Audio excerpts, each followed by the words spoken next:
मेरा ये अभी तक का जिंदगी का तजुर्बा है, जो बंदा अंदर से खोखला होता है ना, उसको डर लगता है छोटे बंदे को मिलते हुए। छोटा तो कोई बंदा नहीं होता, इन लोगों को मिलते हुए, बनाए हुए दुनियावी तौर टीम पे को मिलते हुए।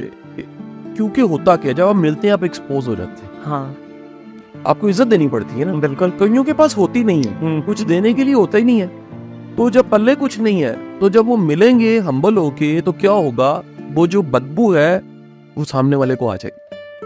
जो शख्सियत की बदबू है, जो आदतों की बदबू है, जो सोच की बदबू है। जब आप अंदर से साफ है, तो फिर आप हाथ मिलाते, गले लगाते हुए किसी को भाई कहते, किसी के कंधे पे हाथ रखते, बिल्कुल शर्म नहीं आती। तो इस तरह तो पूरा मुआशरा हमारा बदबूदार हुआ पड़ा है सर बड़ा चैलेंज है इस वक्त, बहुत चैलेंज है। और ये ट्रेंड्स चलाने की जरूरत है, ये अच्छी मिसालों को भी कोट करने की जरूरत है। ये बातें भी मैं अपने मुंह से इसलिए बता देता हूँ कि शायद कोई फॉलो कर ले, हम्बल होके फॉलो कर ले और करके देखे।